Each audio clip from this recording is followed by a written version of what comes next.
নমস্কার এভরিওয়ান, সবাইকে ওয়েলকাম করছি নতুন একটি রেসিপি দেখার জন্য। আশা করি আপনারা সবাই ভালো আছেন এবং সুস্থ আছেন। আজকে আটা দিয়ে একটা খাস্তা পিঠা রেসিপি নিয়ে আসলাম। আটার এই পিঠাটা খেতে এতটাই ভালো হয়, আপনারা একবার তৈরি করে খেলে বারবার কিন্তু এই পিঠাটাই খেতে ইচ্ছে করবে। এবার চলুন মূল রেসিপিতে যাওয়া যাক, আশা করি ভালো লাগবে। পিঠাগুলো তৈরি করার জন্য এখানে প্রায় 500 গ্রামের মতো আটা ব্যবহার করব আর 1 চামচ চিনি ব্যবহার করলাম। এরপরে 2 টেবিল চামচের মতো তেল ব্যবহার করলাম। আর তেলের বদলে আপনারা কিন্তু বাটার অথবা ঘি ব্যবহার করতে পারেন, অথবা তেলের পরিমাণটা আরেকটু বাড়িয়ে দিতে পারেন, সমস্যা নেই। এরপরে স্বাদ মতো লবণ দিয়ে দিব। এখন হাত দিয়ে খুব ভালোভাবে মিক্স করে নিতে হবে। আর এই পিঠাগুলো আমি আটা দিয়ে তৈরি করে নেব, তবে আটার বদলে আপনারা কিন্তু ময়দা ব্যবহার করতে পারেন। ময়দার পিঠাগুলো কিন্তু বেশি ভালো হবে। খুব ভালোভাবে মিশিয়ে নিলাম। এবার কিন্তু নর্মাল জল দিয়ে একটা ডো তৈরি করে নিতে হবে। আর জলের পরিমাণটা একবারে দেওয়ার দরকার নেই, বেশি কম হতে পারে। অল্প অল্প করে জলটা দিয়ে ডোটা তৈরি করে নিতে হবে।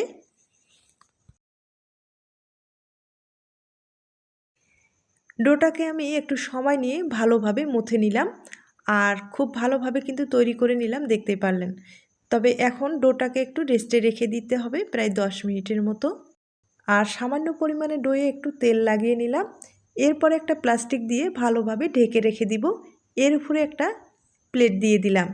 এবার ডোটা সেট হওয়ার জন্য 10 মিনিটের মতো একটু রেস্টে রেখে দিব। এর ফাঁকে আমি পিঠার জন্য পুরটা রেডি করে নেব। আর পুর হিসাবে ব্যবহার করব এখানে গুড় আর নারকেল। তবে এই পিঠার পুরটা আমি নারকেল আর গুড় দিয়ে তৈরি করে নেব। আপনারা আপনাদের পছন্দ মতো পুর ব্যবহার করতে পারেন, অথবা ঝাল পিঠা হিসেবে খেতে চাইলে কিন্তু সবজির পুর ব্যবহার করতে পারেন, যে কোনো মাংসের পুর ব্যবহার করতে পারেন, মানে আপনাদের পছন্দ মতো পুর ব্যবহার করতে পারেন। গুড়টা কিন্তু অনেকটাই শক্ত, তাই সামান্য পরিমাণে জল ব্যবহার করলাম। আর খুব ভালোভাবে গুড়টা কিন্তু গলে গেছে। এই পর্যায়ে আমি এখানে কিছুটা নারকেল কোরানো দিয়ে দিব। আর নারকেল কোরানোটা দেওয়ার পরে খুব ভালোভাবে নেড়ে চেড়ে এই পুরটা আমি শুকনো করে তৈরি করে নেব। আর এ পর্যায়ে চুলার আঁচটা কম থাকবে, নাহলে ভিতরে লেগে গেলে পুরটা খেতে ভালো লাগবে না। আমি এভাবে নেড়ে চেড়ে পুরটা একবারে শুকনো করে তৈরি করে নেব। পুরটা কিন্তু প্রায় তৈরি করা হয়ে গেছে, দেখতেই পাচ্ছেন একবারে শুকনো হয়েছে। এখন পুরোপুরি ঠান্ডা করে নিতে হবে। এদিকে ডোটাও খুব ভালোভাবে সেট হয়ে গেছে। এখন আমি এই ডোটাকে একটু লম্বালম্বি করে তৈরি করে নেব। আর আটা ময়দার যে ডোগুলো, সেগুলো কিন্তু সেট হওয়ার জন্য একটু সময় দিতে হয়, তাহলে এই ডোটা দিয়ে যে কোনো নাস্তা অথবা পিঠা তৈরি করতে সুবিধা হয়। ডোটাকে আমি লম্বা করে তৈরি করে নিলাম। এবার পিস পিস করে কেটে নিব।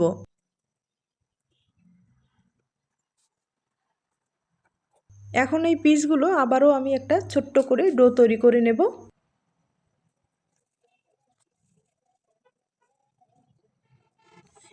আমি সবগুলো গোল করে নিলাম। আর এগুলো কিন্তু এখন ঢেকে রাখতে হবে। মোট এখানে আমার 8টা হয়েছে। একটা রেখে বাকিগুলো আমি ঢেকে রাখবো। আর একটা একটা করে এখন রুটি বেলে নিতে হবে।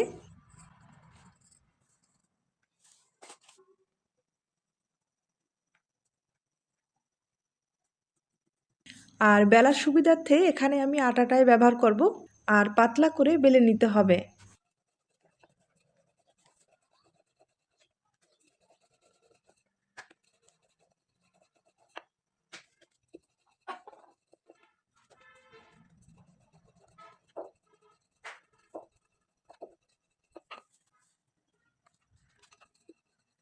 রুটিটা আমি ভালোভাবে বেলে নিলাম।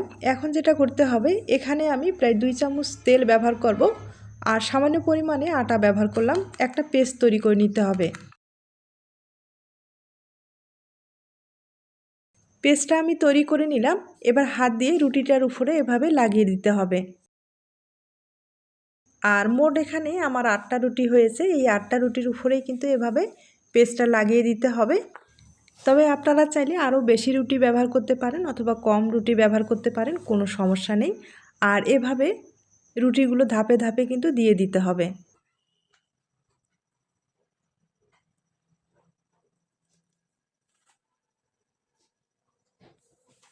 এর উপরে আবারও আমি তেলের মিশ্রণটা দিয়ে দিব।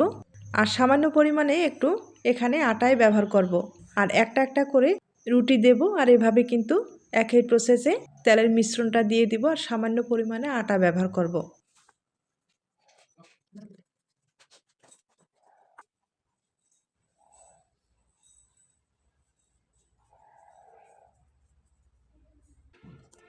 আমি একইভাবে সবগুলো রুটি দিয়ে দিলাম।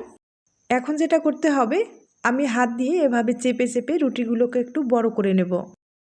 আর বেলে নেওয়ার আগে এভাবে চাপ দিয়ে বড় করলে রুটিগুলো বেলে নেওয়ার একটা সুবিধা হবে এবং পরবর্তী কোনো রকম সমস্যা হবে না, খুব ইজিভাবে বেলে নেওয়া যাবে। এবার আমি এই রুটিগুলো একবারে বড় করে বেলে নিব।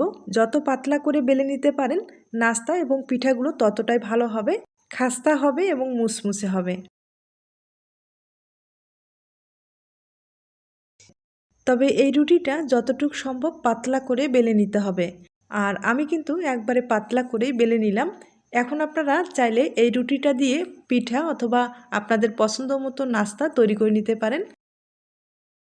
আর এই সাইডের অংশগুলো কিন্তু এখন লাগবে না, এগুলো অন্য কাজে ব্যবহার করা যাবে।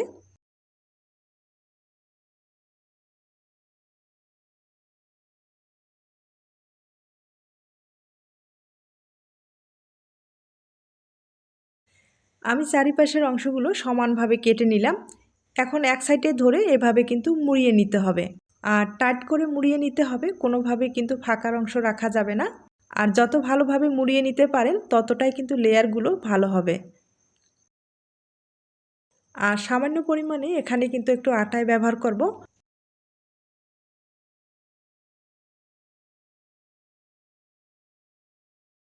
চেষ্টা করবেন আপনারা কিন্তু ময়দা দিয়ে তৈরি করার। ময়দা দিয়ে তৈরি করলে এই লেয়ারটা আরও ভালো হবে এবং পিঠা এবং নাস্তাগুলো খাস্তা হবে, খেতে ভালো লাগবে।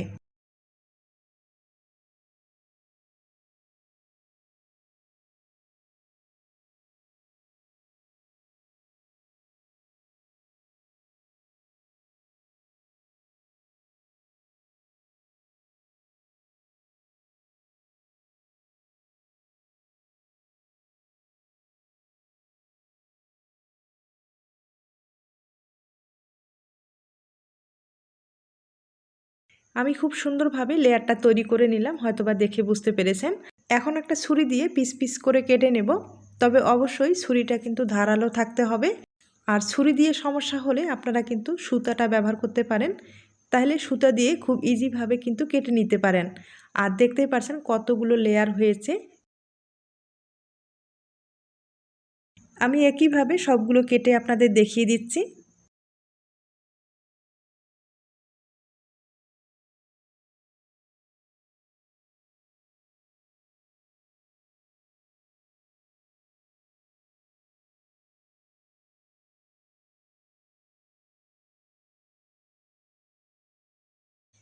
লেয়ারগুলো কাটানো হয়ে গেছে আর সবটাই কিন্তু খুব সুন্দর হয়েছে, কোনো রকম সমস্যা হয়নি, হয়তোবা দেখে বুঝতে পেরেছেন। এখন এই লেয়ারগুলো একটা প্লেটে রেখে কিন্তু প্লাস্টিক দিয়ে ঢেকে রাখতে হবে। আর যখন আপনারা পিঠাগুলো তৈরি করে নেবেন বা নাস্তা তৈরি করে নেবেন, একটা করে বের করে আপনাদের পছন্দ মতো নাস্তা অথবা পিঠা তৈরি করে নিতে পারেন। আর এখন আপনাদের দুইটা পিঠা আমি তৈরি করে দেখিয়ে দিচ্ছি। আমি কেটে রাখা একটা লেয়ার নিয়ে নিলাম আর এখানে সামান্য পরিমাণে আটা ব্যবহার করলাম। এবার হাতে চাপ দিয়ে একটু চওড়া করে নিতে হবে, এরপরে বেলে নিতে হবে। তবে বেশি চাপ দিয়ে বেলার দরকার নেই, হালকা করে চাপ দিয়ে বেলে নিতে হবে। আমি বেলে নিলাম। এবার কিন্তু মাঝখানে পুর ব্যবহার করতে হবে। আমি নারকেলের পুরটা মাঝখানে দিয়ে দিব। এরপরে দু হাতের সাহায্যে পুলি পিঠার যে শেপটা সেটা তৈরি করলেই হয়ে যাবে। এবার ভালোভাবে জোড়া লাগিয়ে দিতে হবে।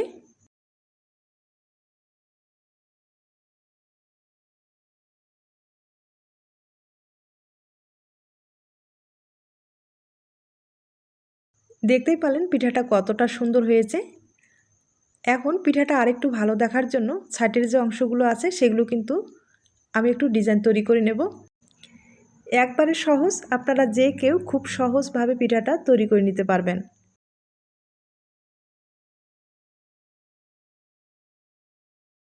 এবার পিঠার সাইডের ডিজাইনটা তৈরি করে নেব।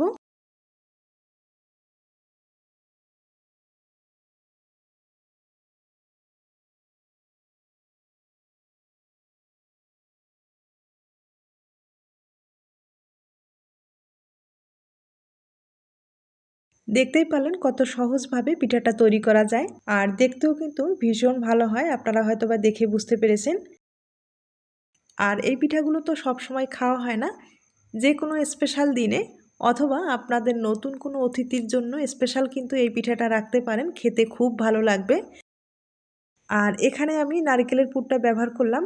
তবে আপনারা ঝাল পিঠা হিসেবে খেতে চাইলে যে কোনো মাংসের পুর, সবজির পুর, আপনাদের পছন্দ মতো পুর ব্যবহার করে কিন্তু এই পিঠাটা স্পেশালভাবে তৈরি করতে পারেন।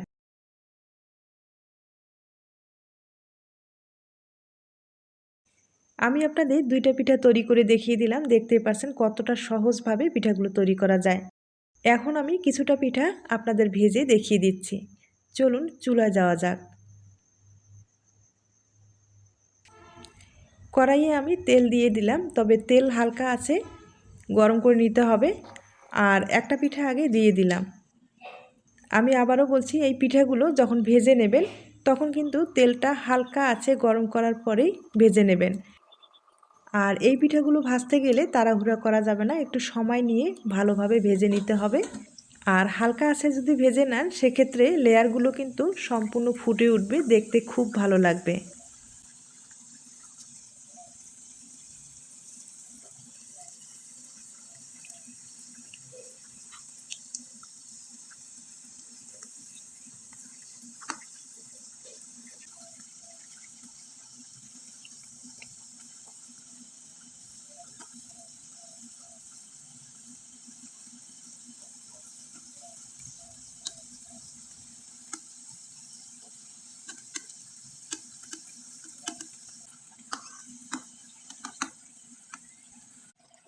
পিঠাগুলো আমি একটু সময় নিয়ে একবারে মুচমুচে করে ভেজে নিলাম। আর দেখতেই পাচ্ছেন কালারটাও খুব সুন্দর এসেছে। আর পিঠার যে লেয়ারগুলো সম্পূর্ণ ফুটে উঠেছে, হয়তোবা আপনারা দেখে বুঝতে পেরেছেন। আর একটা আমি তুলে নিচ্ছি, একটা কিন্তু পুরোপুরি হয়ে গেছে। এর ফাঁকে আমি আবারও কয়েকটা পিঠা এভাবে দিয়ে দিব। আর সম্পূর্ণ পিঠাগুলো এভাবে কিন্তু ভেজে নিব।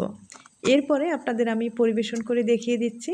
তার আগে ছোট্ট একটা রিকোয়েস্ট থাকবে, পিঠার এই রেসিপিটি আপনাদের কাছে যদি ভালো লেগে থাকে বা আপনার কোনো উপকারে আসতে পারে তাহলে কিন্তু একটা লাইক দিতে পারেন। আর আমি কিন্তু আগে থেকে একটু চিনি শিরা তৈরি করে রেখেছি। ভাজানো পিঠার উপরে এভাবে যদি ছড়িয়ে দেওয়া যায় পিঠাটা খেতে লাগবে কিন্তু দুর্দান্ত। আমি আবারও বলছি, অবশ্যই একবার হলেও ট্রাই করে দেখবেন। এখন একটা পিঠা আমি ভেঙে দেখিয়ে দিচ্ছি। আর কালারটা এতটা ভালো এসেছে হয়তোবা আপনারা দেখে বুঝতে পেরেছেন। একবারে কিন্তু মুসমুসে একটা পিঠা। আর শব্দ শুনে হয়তোবা বুঝতে পেরেছেন কতটা খাস্তা হয়েছে এবং কতটা মুসমুসে হয়েছে। একবারে লোভনীয় একটা পিঠা, অবশ্যই বাড়িতে ট্রাই করে দেখবেন। তাহলে আজ এ পর্যন্ত, নতুন কোনো রেসিপির সাথে আবার দেখা হবে। নতুন রেসিপির জন্য সবাইকে আমন্ত্রণ রইল। সবাই ভালো থাকবেন, সুস্থ থাকবেন এবং নিরাপদে থাকবেন।